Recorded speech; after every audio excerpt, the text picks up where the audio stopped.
Welcome to the Gold Standard here on the 440 Sports Network, brought to you by Sinkers Beverages and Shotgun Willie's Barbecue. I am Braden Gall, and that is Emma Lingan. Emma, how are you? Good morning. Good morning. I'm in a happy mood. Are you in a happy mood? I am. I got to cover a win last night. I haven't done that in what feels like decades, so it's been good. The third time in 13 games the Nashville Predators have won a game. Third period in overtime, bonkers, and that was after 8 goals were scored in the first 2 games. At first, Emma, I was writing out an idea for the show today where I was watching the third period thinking this is the entire season encapsulated in a 20-minute period of hockey that sort of defines the entire year for the Nashville Predators. And then at the very end, a little twist, a little fun there at the end. And because I'm in such a good mood, despite being insanely sick on Monday, I love this week. National championship game on Monday, of which I got to watch about a third. I was half in and out of sleep with medication or whatever. But national championship game, I've got the Masters I'm watching the driving range. Okay, that's how into the golf I am this week. My wife's into it as well. She's all in this weekend. We got the UEFA Champions League quarterfinals yesterday and today. We got Major League Baseball going on and some positive, fun things to talk about with the Nashville Predators. So I want to try to keep it upbeat today. I want to try to keep it happy. I've got some comps for you that I want to run by you and the audience for some of the young players that Barry Trotz is sort of talking about a little bit more in terms of earning their spots next year on the team. He said that on his interview, his weekly interview with Stillman on Tuesday, had some thoughts about the roster next year, the draft lottery, etc. I want to talk Ovechkin with you, of course, too, because it's obviously historical, and we haven't had a chance to talk about it, you and I, on the show now that he's broken the record. I've got a different question for you and the audience about records in general that I'm curious to see, if it's changed or evolved throughout the year. So lots of stuff to get to on the program today. Sinkers Beverages, Shotgun Willie's Barbecue. By the way, I know this is a Predators podcast, but I've talked to some of you guys, and some of you guys are interested. Sinkers and Shotgun Willie's team up every year with 440 to do a charity draft party for the NFL draft. Obviously, the Titans have the first pick. All of the money goes to the Our Kids Foundation here in Middle Tennessee, one of the gold standard charities taking care of sexually abused children. Almost 800 to 900 kids treated every single year, one of the largest clinics of its kind. They are the best humans I know. No disrespect to you, Emma. You're a great human as well. But the people who work over there, the social workers and the clinicians, just fantastic individuals that are doing great work to help kids in our community. Sinkers and Shotgun Willie's cater the event and make sure we have all you can eat, all you can drink food and beverages on Thursday night 1 of the draft. Saturday night, we're going to do a post-draft kind of party with a bunch of 440 personalities, Paul Kaharski, Nick Suss, etc. And the Hot Read guys are going to be there if you listen, Stoney and JT. It's a great event, but more importantly, a great cause. And Sinkers and Shotgun Willie's, who are sponsors on this show, I want to give them as much love as possible for supporting a really great cause. Tickets are in the show notes for the podcast app and the YouTube page. So if you want to get involved or come show up and just hang out, it's just a fun night. We just sort of hang out and eat barbecue and have beers and drinks and have a good time. We'll do a live stream if the Titans are on the clock in the first round. But other than that, it's just a lot of fun. Come on out and come hang out. If you guys got questions, of course, on the show today, I see Nate and Kevin already in the chat. If you guys want to jump in and ask some questions or respond to what we're talking about, love that. Thumbs up, notifications turned on, all that great stuff. Okay. All right. Big wind up there. I want to just rattle through the third period if you missed it. I can't imagine those of you watching live or listening to the show missed the game on Tuesday. But I just want to lay this out for folks. 4-4 going into the third period. Already a wild back and forth game where one team has the lead and then the next team ties it up and then the next team takes the lead and the next team ties it up. Back and forth, back and forth. McCarron scores late in the second period on a gritty goal where he dives into the crease. They tie it up. They go 4-4 into the third. Solid play back and forth for most of the third period. Kind of back and forth, having a fun time. It's good hockey. Both teams playing well. Preds defense leaking a little bit there early. On and in plays pretty well. And then there's a missed 50-50 call on a penalty that goes the other direction. The Preds don't get the call. Then they allow a power play goal on that power play that the 50-50 call kind of goes the other direction. So they get kind of a mediocre call, doesn't go their way, a little unlucky. Then they give up a power play goal. Now they're down 5-4. Then a broken stick for Marchessault in the offensive zone happens, which leads to a high stick turnover on Ryan O'Reilly, whose face is banged up by this play, totally missed by the officials, which of course then leads to the Islanders coming back down the ice and scoring a goal. So far, bad break on the 50-50 call, give up the power play goal, bad break on the stick, bad break on the high sticking call that doesn't happen, and then a bad break to give up a second goal. So far, they give up a 3-on-2 on their own power play. So far, this feels like the entire season to me. Am I wrong on that? You are not wrong. That is pretty much a microcosm of this entire season. I'm just going, you're not getting the calls. A few things happen that aren't really your fault, but they don't go your way. You make There's also on that missed call on O'Reilly, which his face was quite literally gushing blood, and it was not called. And we requested him after the game. We couldn't even talk to him because he was getting his face fixed.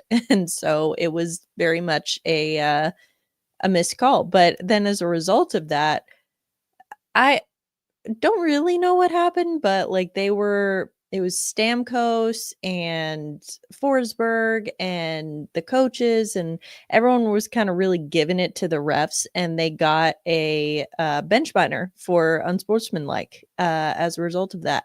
And we didn't really know what happened. I asked Todd Richards after the game, like, what happened there? And he kind of like smiled and chuckled. He was like, I think it might have been me, but I'm not sure because everyone was kind of saying stuff. So I don't know. But yeah, it was absolute chaos. So at that point, which I think is about 4 minutes to go in the game, ballpark at that point, Preds still have power play, but now they're down 2. And I'm just going, of course. This is, of course, how this is going to go. Islanders, by the way, for those that don't know, fighting for a wild card spot in the Eastern Conference. I don't know if they're going to get in or not, but they're basically tied, I think, with the Rangers, honestly, in the standings. So this is a very important point for them, in theory. But right now they're up 2 with like 4 to go. I want to make sure I get this right, because then the Predators score a goal, because Kevin's correct. Stamkos absolutely wanted to win the game. He wasn't going to be denied. So he scores his second goal, I believe is the next one, right? The 5th goal to make it 6-5. On a 5-on-3, technically it wasn't a 5-on-3. Technically it was 4-on-3 with a pulled goalie, but they have not scored on 5-on-3 situation the entire year. So I guess does it count in the record books as a 5-on-3 goal? No, I didn't think so. It counts as 4-on-3. That's what I thought. So they still have not scored a 5-on-3 goal the entire season. So still feels a lot like you know how the Tennessee Volunteers had that like feels like 98 thing?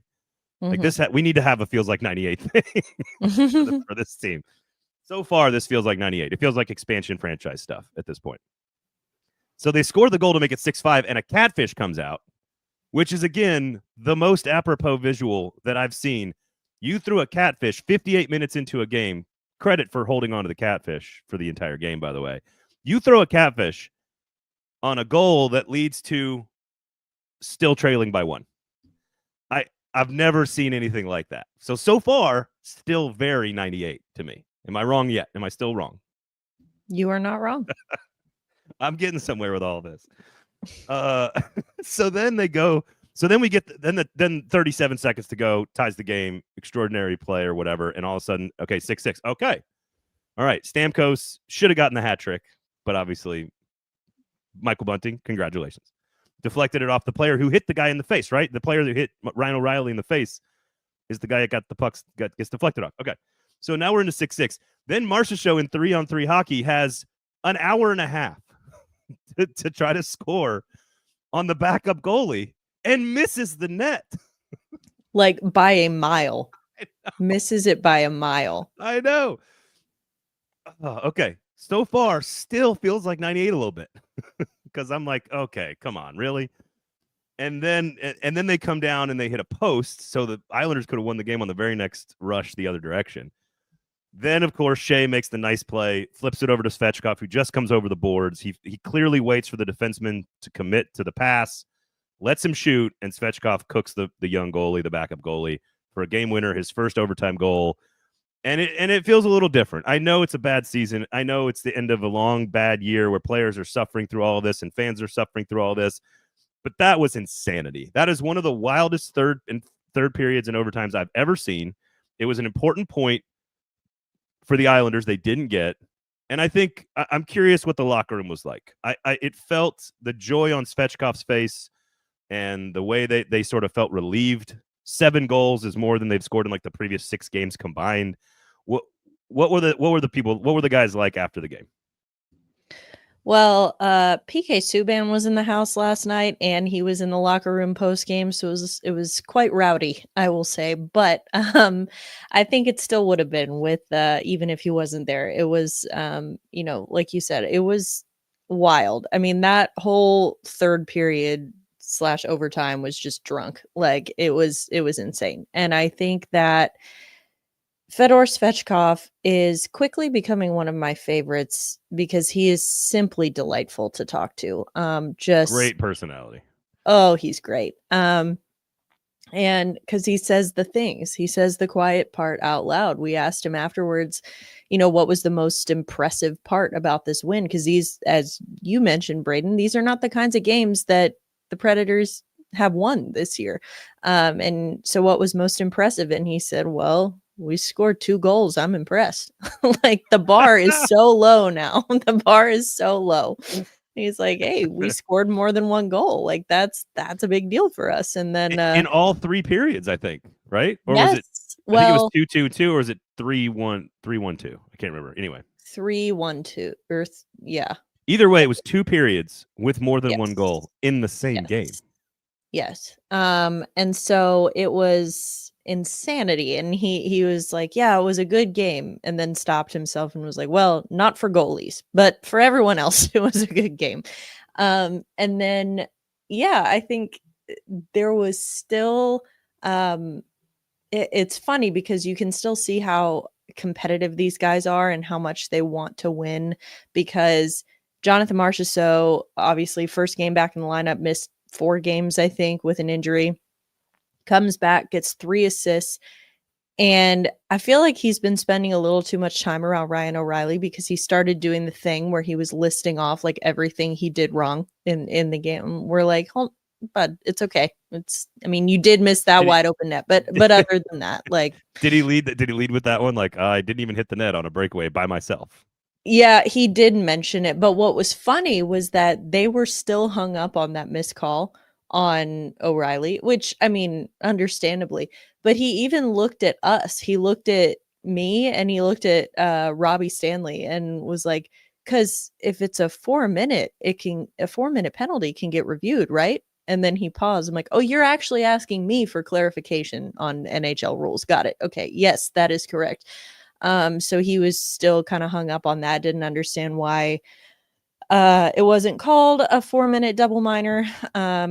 And we're like, yeah, man, we don't know either, but that's hockey sometimes. And yeah, like even the missed calls and stuff, that's the kind of thing that has, for this team, has just happened all year. Like, yes, there's going to be unlucky bounces. Yes, there's going to be missed calls in an 82 game season. That's just the way she goes sometimes. But it's been happening all year for Nashville. So like the fact that they were able to come back from not just one of those situations, but multiple within the same game was very impressive. And even though it was, I will say, even though it was Svechkov who scored the overtime winner, that was really good for him to just the young players to even be in that situation in the first place.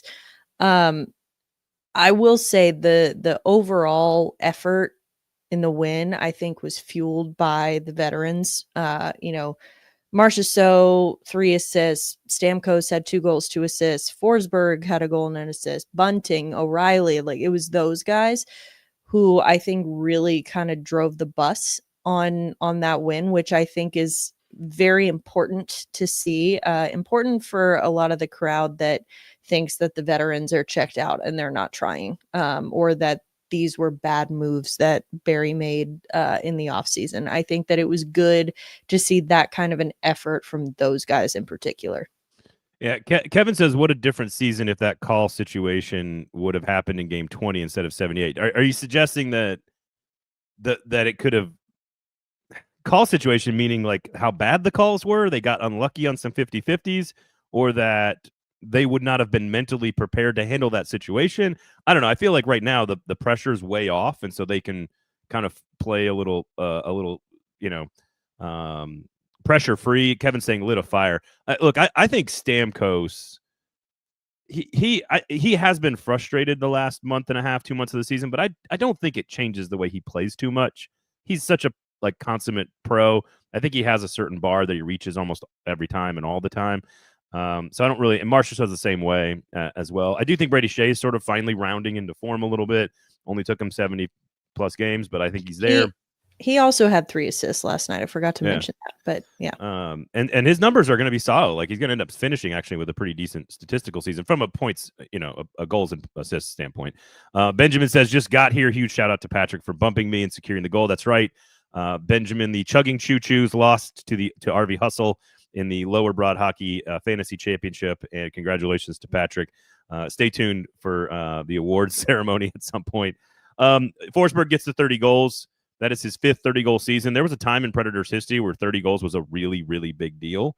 And when he did it for the first 2 times about 10 years ago, it was a really big deal. And now it's not as big a deal, but still worth commenting on. Marchessault, by the way, 19 goals right now. Stamkos, 27. So he could get to 30 if he scores a few down the stretch. He's been very good. I think that's 9 goals in his last 16 games for Stamkos. I want to say, so they both had 40 last year. And when they signed, I think I said 33 for Stamkos, 25 for Marchessault. Both major steps back, but that's what I was going for. Neither of them are there yet, and neither of them will probably get there. So it's even more disappointing than the regression that we expected. But they are outside of Marchessault missing those 4 games. Forsberg, Shea, Stamkos, the only 3 players that have played all 78. So big shout out to Forsberg for that, because that's been a problem for him over the last few years. Knock on wood. And Marchessault just now missing the games, had played every single game up until whatever it is, 74. So guys that are those are the only guys that are there on the team scoring goals and producing right now for a team that is struggling to score goals. Anything else on the good that you want to get to? Onanen played well in the 3rd period, not great in the first 2 periods. Anything else you want to get to before we talk about some of the young players? No, Onanen, not his best overall effort. You never really want to give up 6 goals, but good team effort.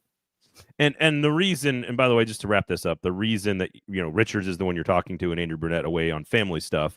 No new information from the Predators. Not really professional for us to speculate. And the truth of the matter is, when you put family in a press release or in a statement or in a message to the media, family tells you that it's not something that fans should be judging Andrew Burnett about, if that makes sense. There are personal things that a person could do that could lead fans to saying, I question his decision making. And certainly with Burnett's past, I know why fans would go there. That's not what this is. If this is a family issue, it's a family issue, and therefore nobody's business. If that makes sense. I just want to clarify that, because it does look odd that the coach who's unbattled and on the hot seat very much going into the last few games is not around. That is something I understand fans saying, hey, what's going on here? I understand fans saying that. Anything you want to add to that, or did I cover it all? No, I think you covered it. Okay.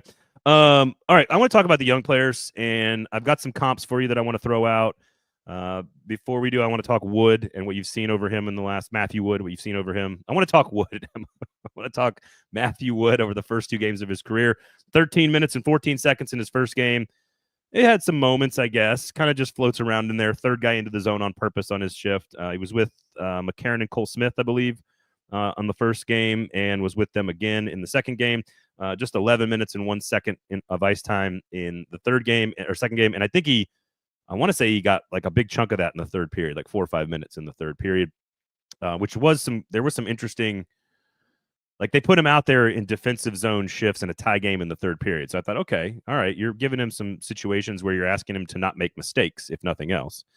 So that was interesting. So first and foremost, Matthew Wood, first 2 games, your thoughts on his game. What have you seen? What do you like? What do you have questions about? What's your reaction? I think that the first game, I actually thought he looked really good. He was very noticeable in a game where, like so many of the games this year, no one else on the team really showed up. I think that he obviously didn't find his way onto the score sheet, but he still, he had some really good offensive zone shifts. He had some good looks as well, a couple scoring chances too. I mean, for a kid who was playing in college 2 weeks ago and, is making his NHL debut. I thought he looked solid. I thought that he didn't look nervous. He didn't look in over his head. He looked very poised. Second game, again, even, maybe less noticeable because the rest of the offense finally woke up, but I think that he wasn't making any mistakes. He wasn't, he was being very responsible offensively, defensively. I don't think he made any of those kind of glaring errors that you come to expect from rookies and guys in their first couple of games, and it's natural for them to do that. And that's not to say that, he didn't make any mistakes in his first 2 games, so he's never going to make any, but I mean, it's Right. a good solid first impression, I think. So I think the most important thing is to understand that this is not a normal prospect who's gone through the system and is coming up ready to try to earn a spot. I think that's number one. We've got to acknowledge this is a unique situation. A player who was 17 years old when he was drafted, has played 3 years of college hockey before his 20th birthday, I guess, because he just turned 20 in February. And he's been called up knowing that this is probably not where he's going to be next year. He's going to be a Milwaukee Admiral probably for most of the year, if not all of it, right?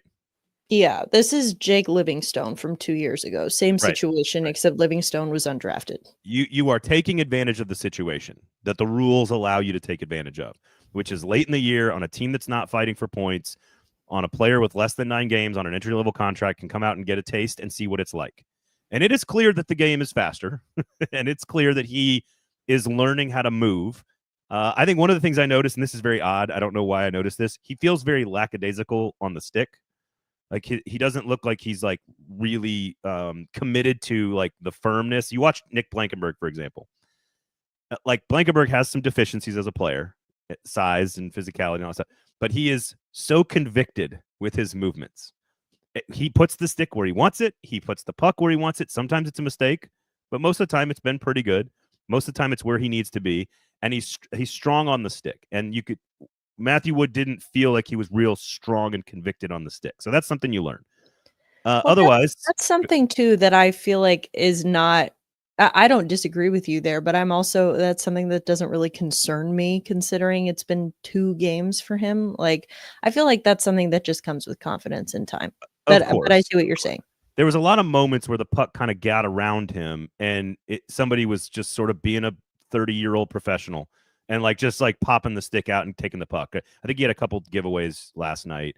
And it just comes with time, like learning the strength of grown millionaires and grown men who are playing a professional sport at a certain physicality and a certain level. It's going to come, and that's what he needs to learn. But again, the most important thing is that this is just an opportunity for him to gain a little experience and some wisdom in the process, so that when he starts next year, he at least has a vision of where the end goal is and where I need to get. Because he's not an NHL player right now. He's not a Predator next year. He's probably not. I wouldn't be surprised if he doesn't play a single minute next year for the team, barring major injuries. But the point is an opportunity. Gets the fans excited about seeing a young player. A young player gets to debut, take his skate around the rink, on was it Sunday or Monday? Sunday, I think. Sunday. I was so sick on Monday. Time is a flat circle. So I think that's. I also just want to point out, I think that a lot of fans, and understandably, because the optics at first weren't great, were upset when they saw, he's making his debut on Sunday. Where's he going to be in the lineup? And where was he with Cole Smith and Michael McCarron at the, in the bottom 6? And I think that people initially, understandably, the reaction is, what the hell? Why do the Preds keep doing this? Why are they burying their, talented young forwards with high upside on the 4th line with, these non-skill guys like McCarron and Smith? And then actually talked to Todd Richards about it. And I think that he actually gave a pretty insightful answer. I thought he was like, first of all, mentioned a little bit what you were just talking about, this is just an opportunity for him just to see what being a pro is. This does not mean anything in terms of this is how we view him fitting into the lineup moving forward. But he also said that guys, I mean, again, Cole Smith, Mike McCarron, they have their own deficiencies as well, but say what you will about them, they are a really good safety net and they provide a really good sort of level of protection for a young player who is coming into the NHL for the first time. And those guys, they're hard on the forecheck. They're going to be there to stand up for him, in case he gets roughed up a little bit. Like, that is a good situation for him to be in, I think. He also mentioned that those two guys, McCarron and Smith, play a very straightforward brand of hockey. Very straightforward. It's not fancy. It is meat and potatoes. And when you're coming into the league for the first time, that's going to be best. I mean, if you put Matthew Wood up with Philip Forsberg on, his first NHL shift, like, that's a lot. That's a lot to ask of a younger player. So I think this is a way of just kind of easing him in a little bit. Honestly, and the group chat on Lower Broad was very fired up about this. Like, oh, there you go, sticking him down. Number one, as we just alluded to, this has nothing to do with his future role on the team. Where they're putting him has nothing to do with where they plan to have him as a top 6 winger if all things go well and he develops into the player they thought he was when they drafted him 15th overall. It has nothing to do with that. This is strictly a tiny little window of like opportunity to sort of gain some, again, experience and wisdom, as Kevin says, get a taste of the speed of the game. And going back to and this is strange to compare Matthew Wood to my 8-year-old, but one of the things, my 8-year-old is like the big, powerful one. She's very fast and strong and powerful, but not intentional with her movements at times. And she plays softball and soccer, and I'm trying to teach her, like, you need to be intentional with everything that you do, your footwork, your hand placement, your arms, your swing, your throwing motion. When you play defense in soccer, like, everything's intentional if you want to kind of finely tune your motor skills. And it does feel like a little bit Matthew Wood needs to finely tune the motor skills on the NHL level is what I'm saying. And Cole Smith, you want to talk about intentionality. No idea sometimes where the puck's going to go with McCarron or Cole Smith, but everything they do is very intentional. I am forechecking here. My stick is going to be here. I'm going to hit this side of your body. Cole Smith does that with his own body. Everything is very intentional. And so I think teaching Wood about straightforward, intentional movements, intentional hockey, play this side of the puck, keep the stick on this side. And one of the things I noticed was Svechkov was out there on some critical penalty kills late on Tuesday night. And he's playing at the top of the formation, and there's like he's generally was in pretty good position, generally in that power play. There's a couple moments where the stick was out of place, right? He got on the wrong side, and you're kind of doing the back and forth thing. And that's where you have to teach a player all the nuances of where your body placement needs to be, the intentionality of the game, which is very hard to explain to people. But I feel like that's what Wood is going to gain is sort of like, you got this big frame. You got to learn how to use it, put it in the right place, get aggressive. Like Zach LaRue, don't have that problem with Zach LaRue. Being intentional and being forceful and being aggressive, don't have that problem with 68. So, all right. Otherwise, I just think take it for what it is. It's just a learning experience for him. It's not meant to be anything else. Kevin, you said Reddit was pretty fired up about it. Everyone was riled up about it. Yeah. And it's just like, okay. And at this point, the people who get riled up about that stuff, they don't want to learn. They just want to be angry. So that's why you don't just, the whole explanation that we just went through of why he was down there and why this means nothing would fall on deaf ears with those people because they don't want to learn anything. They just want to be angry. So. I did forget one positive moment before we move on to some player comps. I forgot one big positive moment. With the win, the Predators will avoid 47 losses. If they had lost all 5 games, they would have gotten to 47, which would have been the worst total in franchise history. They will avoid that now, and they will not be the losingest team in franchise history. So there's that, folks. There's that. Okay. I want to do some player comps here. Throw some stuff at you with Svechkov and LaRue and these other guys. Just see how it feels. Just see how the water feels. But before I do, Sinkers Beverages, Shotgun Willie's Barbecue. Shotgun Willie's Barbecue. Open starting today, Wednesdays through Sunday, 11 a.m. to 3 p.m. The best brisket in the city. Huge supporter of the Nashville Predators. Huge supporter of the Our Kids Foundation on the draft party. Links are in the show notes. Go buy some tickets. We'd love to have you. All the proceeds, every penny, not all the proceeds. Every penny of revenue goes to the Our Kids Foundation. Sinkers doesn't make any money Shotgun Willies doesn't make any money. 440 me, nobody else makes any money. The other guests don't make any money. It is all, every penny goes to a great cause in the city, Our Kids Foundation. And everyone who helps support this is all doing it just to hang out with all of you guys that are hanging out. So if you happen to be a Titans fan or just want to come hang out and have some free drinks, we got a bourbon tasting. We got a Q&A that's private on Saturday. We got all you can eat, all you can drink Shotgun Willie's barbecue on Thursday and Saturday. So coming up in a couple of weeks, make sure you check out those tickets. They're available. All right. And Sinkers Beverages is going to provide all the drinks, of course. They'll have the hand-selected bourbon tasting on Saturday night, worth the price of admission. Okay, quickly here, player comps, before we talk Ovechkin and Barry Trotz. I want to throw some things at you, and it's not meant to be hard and fast. It's not meant to be, this is what I think this player is going to be. I'm sort of using other Predators' seasons and careers and styles of player to say, if this guy becomes this, how do you feel about that? Okay, does that make sense? So we'll start with Wood just because I think it's the easiest one. I don't think he's James Neal. But James Neal strikes me as the kind of player he could be if Matthew Wood has a really mean streak. He needs to be mean. But it's a 20-goal, 25-goal scorer who plays purely as a power forward wing, who maybe could get you 18 to 20 assists maybe in a season as well. Probably going to score a couple of power play goals. And James Neal, I want to say James Neal was between 22 and 27 goals almost every year. I think if he is the 15th overall pick, like you picked him, and he develops the power and the aggressiveness like we want to see, I think if you're trying to think of a player, I don't think he's got the Craig Smith speed at all. So I'm not going to put him in the Craig Smith boat. But I do think James Neal is, if you're looking for a comp at his best scenario, I think James Neal would be best case scenario. And even then, I don't think that's going to happen. I'm just trying to, the type of player he could become. How do you feel about that? I think that's fair. I also agree that he would need to go on a very mean streak. It's just funny. I know you're not talking about it in this regard, but just the personality difference between those two guys, it's very hard for me to be like, yeah, Matthew Wood is James Neal.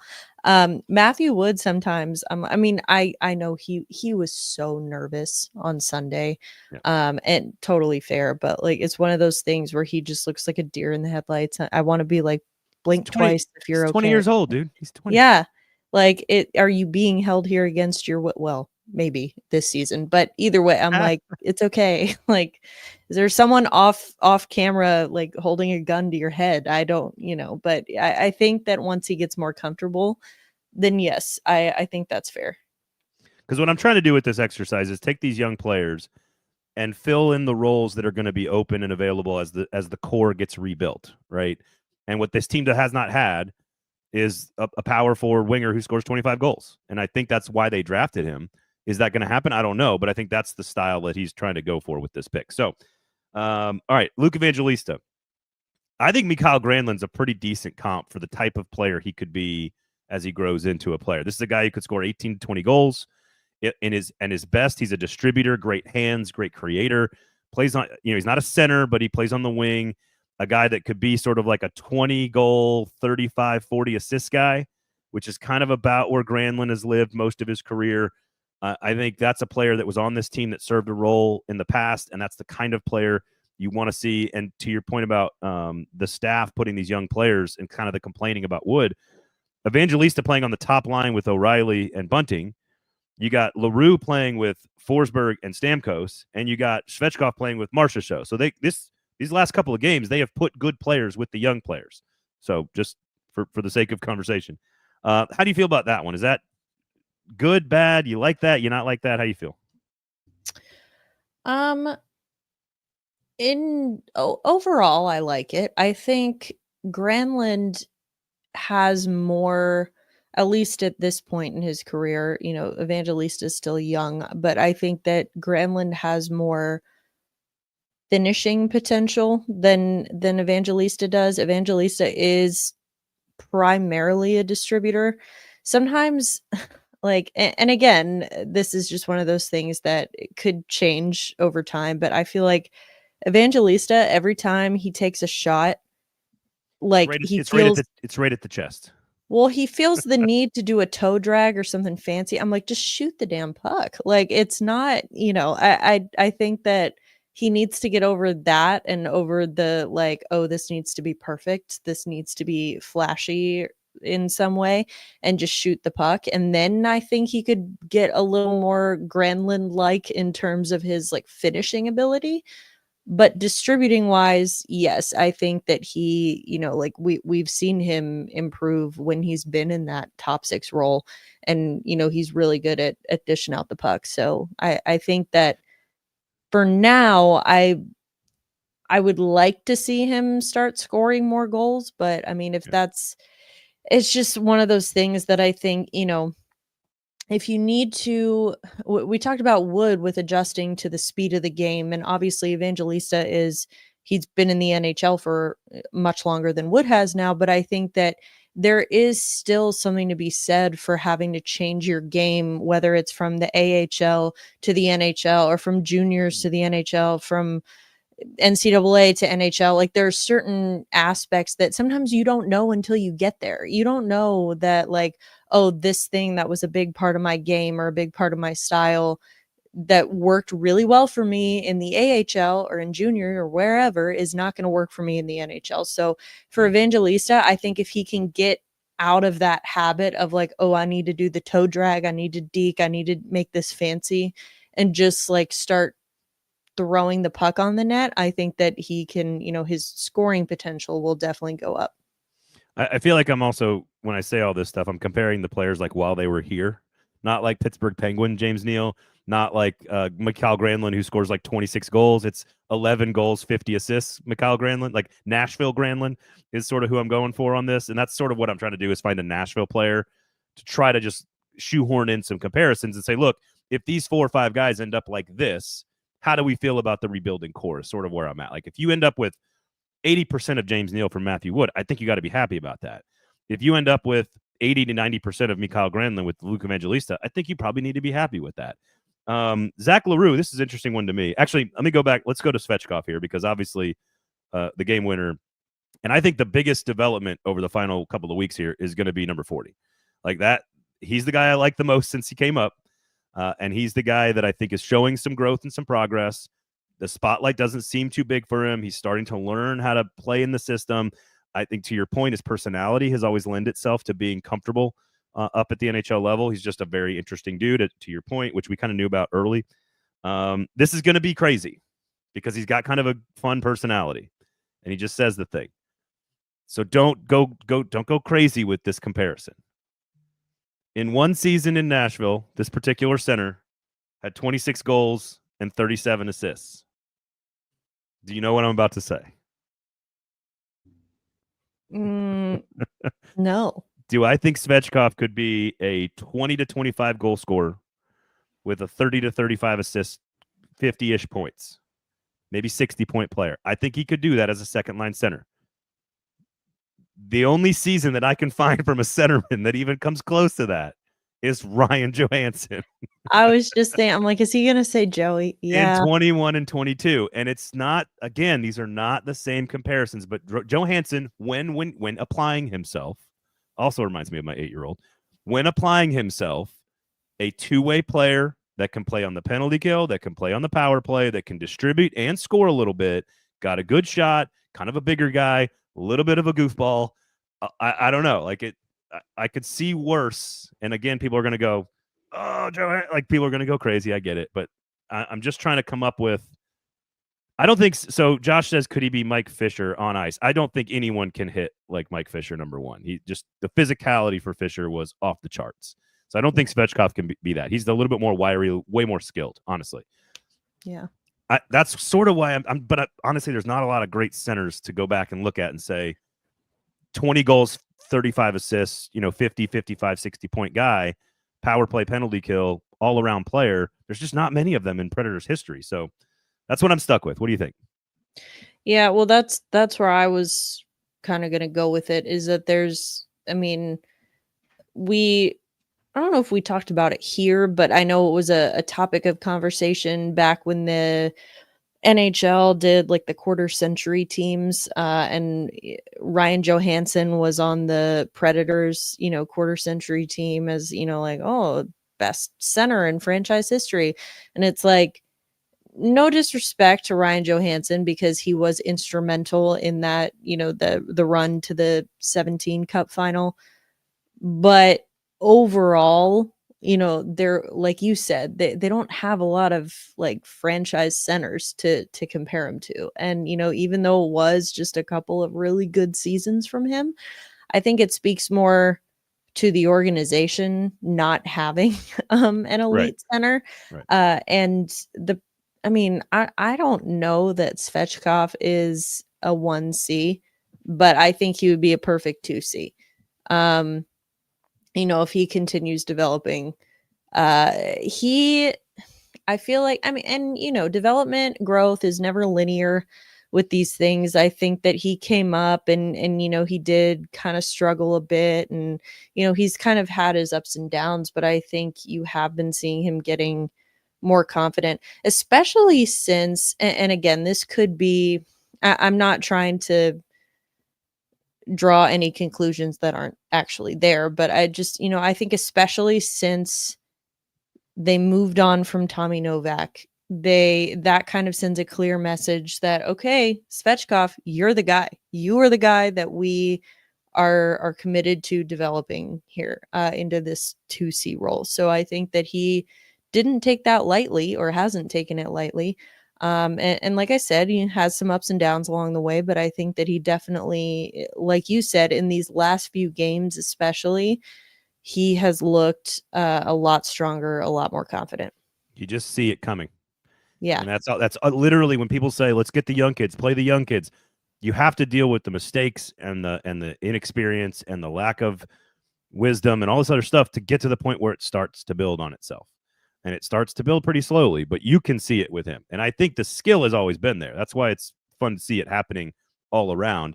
And again, they had him out there on the penalty kill in some critical spots now some of that's because there are no players left, but that's that's another issue. But I think he's flourished or flourishing or beginning to flourish, whatever you want to say. And there's not a lot of good comps for him as a homegrown center. There's honestly, he's one of the more skilled and more promising homegrown centers I've ever seen on the team. Like, I don't know. So, okay, let's go to LaRue real quick. By the way, Stastny and Bellows sent back down. Okay. I want to include Stastny in this group. I want to include him in this group, but we'll see.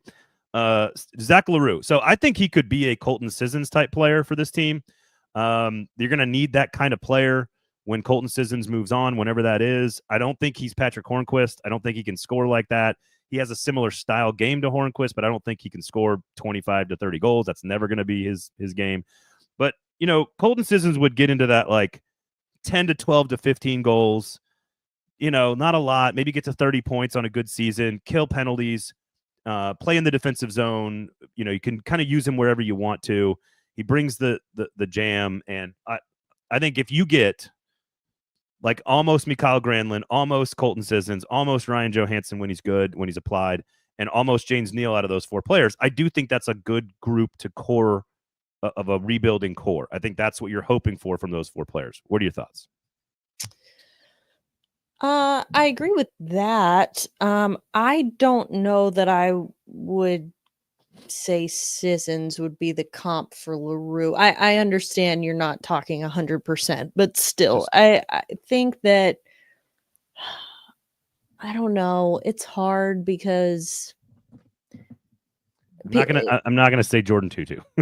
no, but like people are gonna hear this and immediately panic because this is a player who doesn't score goals. I'm thinking like, if Cole Smith scored goals, then that could be Zach LaRue. He's really strong on the forecheck. He's physical. He mixes it up. I think that is he Callie Yarncroke? Like, that's not what he is. No. But if you look at that 17 team and you're like, Fiala, no. Turris, no. Like, Craig Smith, no. Although you could see some Craig Smith like energy levels there from him. There's not a good comp for him, honestly. Yeah. And part of that is like, we just don't know what he is yet. Like, he's kind of had to my earlier point about having to maybe adjust and adapt certain parts of your game to the NHL level. I mean, he has not been scoring goals at the NHL level, and that's something that frustrates him to his core, I can tell you.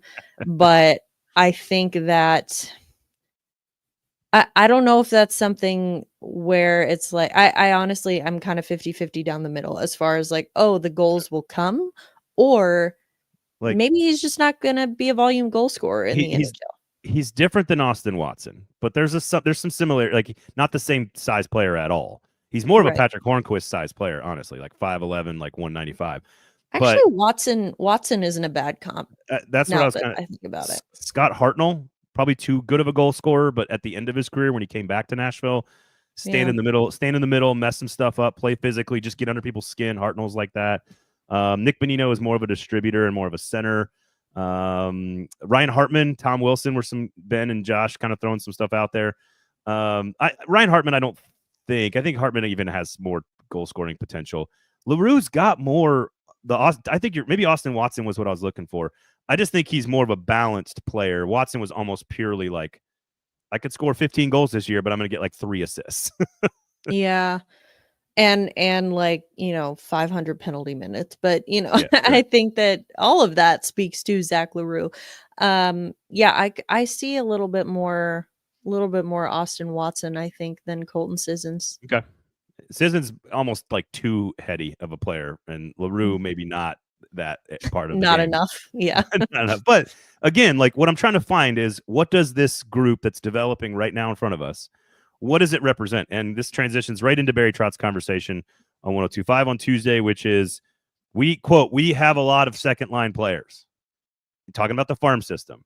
So he just has said the quiet part out loud, which is, we've got a lot of second line players. And as we just alluded to, while there were times when Johansson and Granlund and Neal might have been top line players for a little bit, those are not elite number one guys. The way Forsberg is truly a number one winger, the way Stamkos in his career has been a number one winger and centerman at times, the way Roman Josi is a true number one defenseman. None of these guys are like that, and everybody knows it. Everybody knows it. But it is I think this group could develop into a strong core, and I think Josh said it right.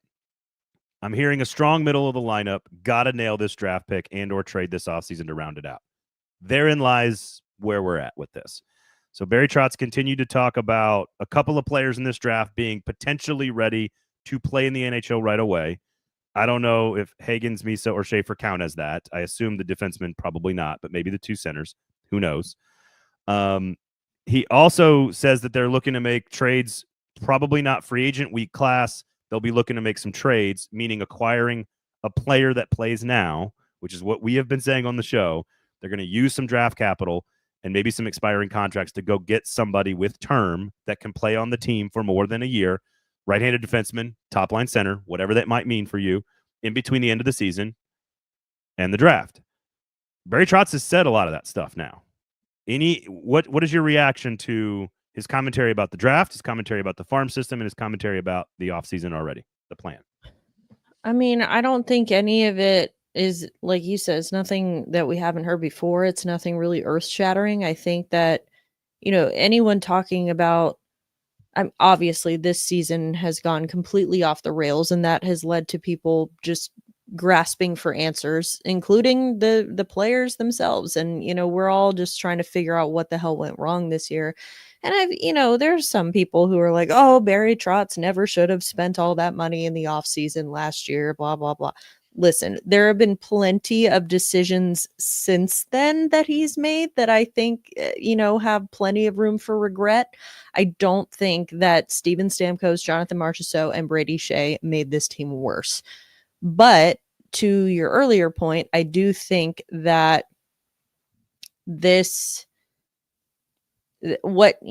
leave last offseason out of it. I think regardless of anything that happened last year, you have to get this draft right. You have to get this offseason right. You've got 3 first round picks. One of them is probably going to be in the top 3. You have to get it right. And so that's less about, anything that happened last year.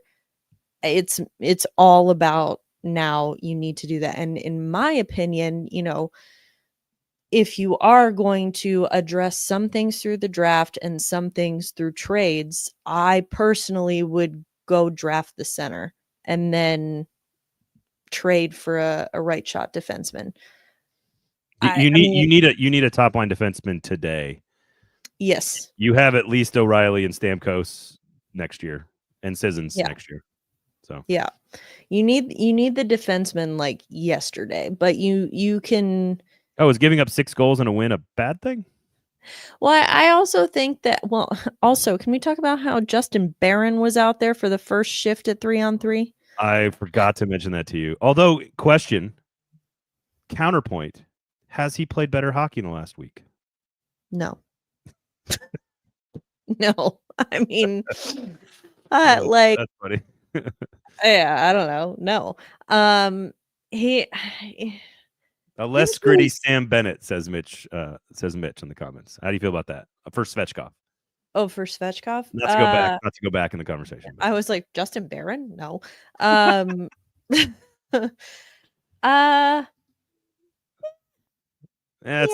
a lot of skill for Svechkov. I don't know. Justin Barron on the first shift in overtime. I did notice that, and I was like, really? I like Willie immediately was like, and this is where Roman Josi would be. Yeah, this is where literally anyone should be other than him. Sorry, I mean, Blankenberg can move the puck around. He can, and he's the only guy on the team with a plus rating right now, and that's not an exaggeration. No, but I'm looking. He's always in the right place. So I'm looking to see what he finished with, what Barron finished with. Oh, he was only -2. Wow, that's actually better than I thought he would finish last night. It just seems like every time he's out there, the puck ends up in the back of the net, and it's just frustrating. But anyway, that's another rant for another time. But 41 games. He's played 41 games with this team. Anyway. Yeah, no, I think you need the defenseman. Considering you had 3 right shot defensemen, Fabro, Carrier, Shen. Do I think that any one of those guys is the answer? Do I think that they're the best option? Not necessarily, but I don't think you needed to get rid of them in the timing and the manner that you did. Yeah. The Barron move looks worse and worse every day because the salary cap doesn't look like a problem. Well, you don't got an extra budget for cap space next year. That's true. And like the Alex Carrier, again, I could kind of take him or leave him as far as, whether, do I think that he was the answer on defense? Not necessarily, but I always liked him more than Fabro, though. Oh, see, I like Fabro more. Okay. I think Carrier. I mean, I never disliked Carrier at all, but but I didn't think that. Like, I don't think that losing Carrier would be like a franchise altering event. But at the same time, when you get rid of 3 right shot defensemen, 3 veteran right shot defensemen, and then you say that you're number 1 priority in the offseason is to trade for a veteran right shot defenseman. It's like, bro, you had 3 of them. Like, what? Well, and why? I'm fine with the Shen thing, and then saying, look, we got to get younger. We need a different type of player. Like, I'm okay with all of that. Yes, but it's not all 3. All 3 of them.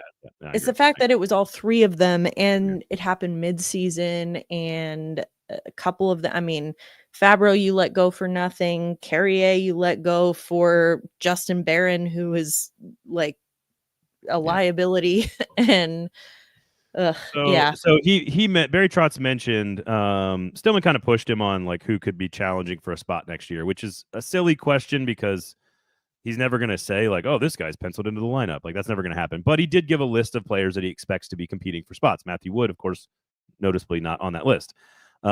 He mentioned Joachim Kemmel. He mentioned Svechkov, LaRue, of course. He mentioned David Edstrom. He mentioned Ozzy Weisblatt, and he mentioned Reed Schaefer. Reed Schaefer, he said, would have been playing if not hurt this year for the Predators. So that's 6 players right there that he expects to see, or at least give opportunity. And you got to think LaRue and Svechkov are already in the lineup, frankly. The other guys, those are the names that you want to see challenging in camp for some starting minutes and some ice time next year. So he's not like, I know we're very critical of Barry Trotz and the decisions he's made and the structure, but like, I hate to say it, but the plan is still get these young guys developed as much as possible and put them into places to be long-term assets for the franchise. And it's not the way we wanted to get here, but that is what they're doing, is to get all those players ready for next year's camp. Unfortunately, it just happens to be on one of the worst seasons in franchise history. So, but not the worst, as you alluded to earlier. No, but I think I do think that I really like Ozzy Weisblatt. I think he's ready for the NHL. In what we saw from Kemmel this year, I don't think he was ready yet. And so a lot of people were like, once they started calling up everyone and their brother from Milwaukee and they're still not calling up Kemmel, people are like, what the hell? We're supposed to be developing these young guys. Quite frankly, I am okay with the decision to leave him in Milwaukee for right now because I don't think he was ready.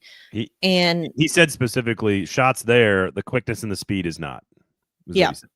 Yeah. I think, not saying he'll never be ready or he'll never get there. It's just, everyone develops at their own pace. I'm okay with him still being in Milwaukee. I think Ozzy Weisblatt is an exciting, dynamic player, like a good bottom six forward. Schaefer, it's hard to tell. I haven't seen enough of him to really know. But again, you think that one of these guys has got to, hit. And maybe it is Svechkov or LaRue. I think, like you said, those are the guys that you would assume are going to be in the lineup regardless. And Trotz has already said he did not expect the two of them to stick. He expected those two to be up and down and back and forth and up and down and back and forth, and that they've already kind of overachieved, which again speaks to the patience level you need to have when developing an entirely new team from your farm system. You just got to have, next year, you got to assume, okay, maybe it's Edstrom, maybe it's Schaefer, maybe it's Weisblatt, maybe it's Kemmel, but there's probably going to be some learning and growing pains and up and back and forth and maybe called up a few times. Like, you just don't know. Maybe they stick by midway through next year. And again, is that exciting? Does that sell season tickets? Does that win you playoff series? Probably not. But does it build a team down the road? Maybe it does. And so I think he's being very, and he also said, we need centers, we need size on the back end, and we need speed. Like, okay, I'm glad you see the same team we all see. So that's good. Yeah. He's saying I like sometimes when Barry just says the thing that we all agree on. I'm glad to hear it from an administrator's mouth just to say it. So Kevin says if Schaefer were good, Edmonton would not have let him go because they need wingers. Not too excited for him. I disagree when you acquire Matthias Ekholm. Yes, Matthias Ekholm, I would trade David Edstrom for Matthias Ekholm right now in 2 seconds. Yeah. I would trade Matthew Wood for Matthias Ekholm right now. I think that is a flawed argument in a big way because, again, not only that, yes, when you're getting Matthias Ekholm, sure, they needed wingers. They really needed defensemen. They still need defensemen. Ekholm is like all they have. And I think that, and they have Evan Bouchard, who is like basically Justin Barron, but scores more goals. And so I think that there's Evan Bouchard catching strays. No, I just think that there is so much more at play there. Edmonton in general has been a team that is not focused on building for the future. They are solely focused on trying to win right now. They need to get one. Every one of those number one overall picks that's like the next coming of this patron saint of Jesus Christ, they all get their cup. They all get a cup. Ovechkin got a cup. Crosby got a cup. Taves and Kane got a cup. They're all going to get cups. And so he's got to get one. McDavid's got to get one. That's why I think he will get one, but my hot take is that he won't get it with Edmonton. Ooh, New York Ranger, Connor McDavid. I did not say that. But you got to put him in the biggest media market in the world. Quickly here, Ovechkin, I wanted to spend a little bit more time on this, so maybe we'll do a little bit more next week. Sinkers Beverages and Shotgun Willie's Barbecue are two great local amazing sponsors that support good events like a charity draft party to help children in Middle Tennessee. So tickets are available for that charity event party coming up in 2 weeks for the NFL draft. If you're a fan or if you just want to come hang out with some 440 folks who love the Predators and the Titans, come on out and hang out. We're going to have some great fun, and all of it goes to help a good cause. So buy those tickets, come hang out. It's going to be fun.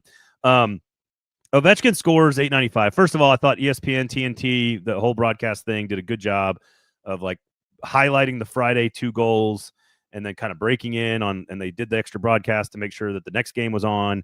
I thought they did a really good job in-game presentation. I thought the conversation around it, for those of us watching and for you and I, this is a huge deal. This is an extraordinary accomplishment. And one of the broadcasters on Sunday morning, I actually randomly flipped on the game like 5 minutes before he scored the goal. So I was like, I felt really lucky that I had found it and was like, oh crap, he's playing. Let's go watch. One of the announcers said 899 is who. That'd be cool if he finishes with 899 because he's 8 and Gretzky's 99, of course. I don't want to get into the who's the greatest hockey player conversation because I find that to be very difficult in any sport to do. I think Wayne Gretzky is the better hockey player than Alexander Ovechkin, but Alexander Ovechkin is the greatest goal scorer. I do think the era in which they played, Gordie Howe and Wayne Gretzky, is a very different era, and I think Wayne Gretzky would be largely unstoppable in this era of hockey where you can't touch anybody at all. I think it's a very different version of hockey, and I think that is lost in a lot of these conversations that Gretzky put up those numbers in a very handsy, very checking, very difficult era of hockey. That's my first take on this. Extraordinary event, but here's what I want to ask you. And I think I'd love to talk to some players about this over the course of the next week and a half. And that is, do fans and do people, do players, do media, do we still love the record chase?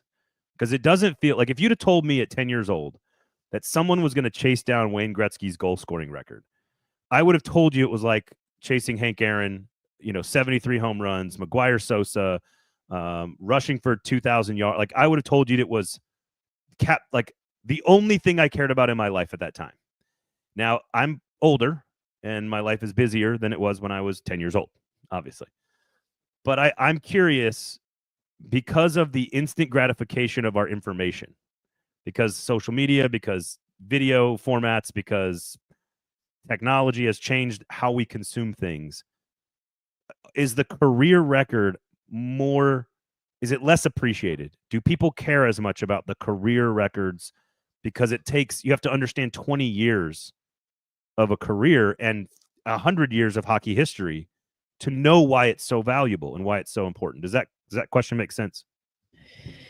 It makes sense, but I would use the same argument to say that's why people care, because it's not something that's changing a lot. It's not like this is something that has been, I mean, Gretzky's record, sorry, Braden, I have to do this, but Gretzky's record has stood since the year I was born. So it is more than 3 decades old. That I think shows that, like this, that just kind of puts into perspective for a lot of people. It's like, the record is older than they are, and I think that they've never known anything different. So I do think that I don't know if my explanation makes sense, but I think the fact that it didn't make it into any of my conversation. One group chat was it mentioned in, and that was with a one guy who happens to be a huge hockey fan. And really, because it didn't make it into my algo. I was seeing more commentary about Houston's last possession in the championship game in my algos than I was about Ovechkin. I think it flew under the radar relative to its importance in our national sports conversation. I don't think it got nearly the love, and the chase didn't get the love. Like the last week and a half where he's getting closer and closer and closer. And the only thing I can think of is that we are instant gratification. If someone's trying to break a game record, I think we'd all be tuning in like that. Oh, look, it's in my algo. Here it is. Oh, he's got 4 home runs tonight. He's going up to the plate for his 5th home run. You know what I'm saying? Like, does that make sense? I don't even know what the record is for goals in a game, but like, yeah, but I think that, I would disagree. Again, this could just be, hell, I'm on the NHL PR distribution list, and we were getting like 3 emails a day about Ovechkin for like the last week, to the point where I was like, thank God he finally broke this damn record, because I'm sick of hearing about this. But I think that, I will disagree. I think that I've had people ask me, like, I have friends and people, acquaintances who are not hockey people at all, and they don't know what's going on in the sport. They don't know who the good teams are or anything like that. But I had people like, hey, so what's the deal with this Ovechkin thing? Like he's breaking some record. Like they didn't know what the record was, but they had heard about it. And so I don't know. I think it's the thing too, though, is that Gretzky has so many other records, like not just the goal scoring record. So like I think that he's still the great one, but again, that's not the conversation we're having. So we've had so the record is 7 goals in a game, and we've had 6 different people score 5 since 2000, but nobody has scored nobody has. I think the last time someone scored 6 goals in a game was 1976. Tage Thompson had 5 in December of 2022. Timo Meier had 5. Mika Zibanejad had 5 in March. Patrick Laine had 5 in 2018. Johan Franzen, there's a name, 2011 had 5, and Marian Gaborik had 5 in 2007. I'm just curious, like scoring goals in a game maybe isn't the thing that gets people going. Maybe touchdown passes by Mahomes, maybe home runs by Aaron Judge or something. Like I just think a game is more instant gratification. I think the season is like the sweet spot of like everybody can get involved in it. Like it doesn't take an understanding of history as much.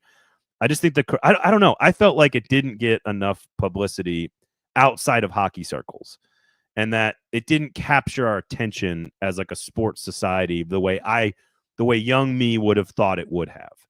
And that's not a knock on the record. That's a knock on humans.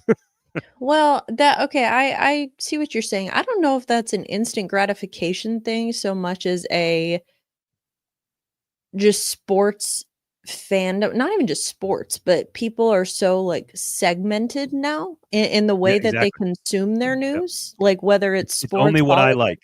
It's right. Only what I like. Yeah. Right. And I think that I don't know that that's necessarily instant gratification. It's more just like that's how we consume our news now, for better or for worse. I think you're right. It's segmented. It's instant gratification. It's also overconsumption where you are hit with a gazillion things a day. And it's really hard to find the 1 or 2 or 3 important things that sort of bubble to the top of your feeds.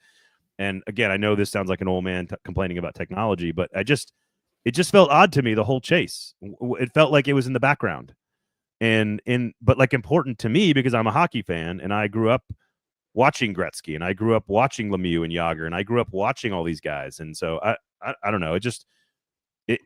The other thing that happened to me was Bonds breaking the all-time home record. That was different because I had a certain personal view of Barry Bonds. Like I was a Hank Aaron guy, like I liked Hank Aaron more than I liked Barry Bonds. And so there was more of a, like, if you'd have told 5-year-old, 10-year-old me that I would see that somebody break the all-time home run record, I would have cried at that moment. And all I felt was like apathy because it was Barry Bonds. Like, it's just, I realize that's a different situation, but this feels a lot more like Saquon Barkley was going for a rushing record this year, potentially. And I didn't think people were talking about it that much. And that's the NFL. That's the most popular, powerful thing in the country when it comes to attention in sports. So I don't know if somebody's going for like a quadruple double or in the NBA in a game. I feel like, oh, it's in my timeline. Oh, I'm just sitting on the couch on a Tuesday and all of a sudden somebody's trying to break a record. It would make it into my feed and then it would like take over and then you'd be in on it. And then, the next day you'd be off to the next thing. I don't know. Maybe I'm wrong. Anyway, there's my rant. Kevin says, I watched Pete Rose on TV break the hit record. Believe it was on a weeknight and was broadcast in prime time. That sounds right, because that would have been, late 70s, mid-70s, late 70s, early 80s, something like that when he breaks the record. I don't know. I'm just, is it age or is it generational change where I don't feel like we care as much about records as a society in sports as much, but maybe I'm just old. When I was younger.